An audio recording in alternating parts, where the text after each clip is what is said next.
जिसको बोला जाता है कांस्य सभ्यता, या जिसके अन्य कई नाम हो सकते हैं। तो ये सभ्यता भारत के अंदर एक शहरी सभ्यता के रूप में उभर करके आई थी, या ये कहिए कि ये भारत की पहली सभ्यता थी जो कि एक शहरी सभ्यता थी। उसके बाद भारत के अंतर्गत वैदिक काल उत्पन्न होता है।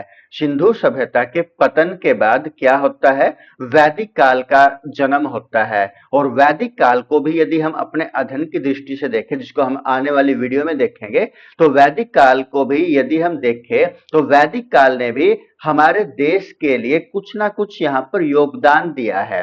कि यहाँ पर इसकी जो जड़ें है, हम यहाँ पर देखने लग रहे हैं कि जो भारत की जो सांस्कृतिक जड़ें है वो कुछ ना कुछ ग्रहण किए हैं, कि जो हमारा जो वर्तमान है वो किसके द्वारा बना हुआ है, हमारा वर्तमान हमारे भूत के द्वारा, हमारे अतीत के द्वारा बना हुआ है।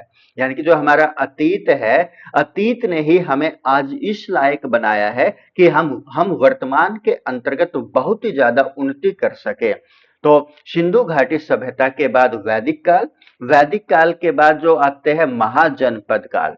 महाजनपदों से भी हमने बहुत कुछ सीखा था, जैसे कि जो सबसे बड़ा महान जो या बड़ा जनपद था वो कौन सा था, मगध था, जिसकी जो राजधानी थी वो क्या थी, राजगृह थी।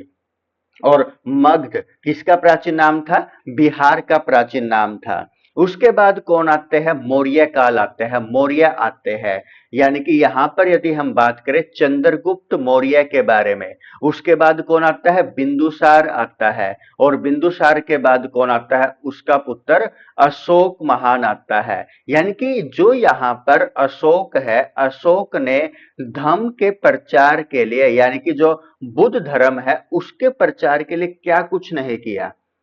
अर्थात जो यहाँ पर ये आए हुए हैं, इन्होंने कुछ ना कुछ प्रचार प्रसार किया होगा, जो इनसे हमें अभिलेख प्राप्त हुए हैं, इनसे हमें जानकारी प्राप्त होती है। यानी कि हम लगातार कुछ ना कुछ सीखते आने लग रहे हैं। यहाँ पर यदि हम बात करें अर्थशास्त्र के बारे में, जो कि कौटिल्य के द्वारा, या जो चाणक्य जिसको कहा जा सकता है, जिसका अन्य नाम विष्णुगुप्त भी है, उसी के द्वारा यहाँ पर एक अर्थशास्त्र नामक पुस्तक लिखी गई, जो कि मौर्य काल की जो सैनिक व्यवस्था या प्रशासनिक व्यवस्था इत्यादि के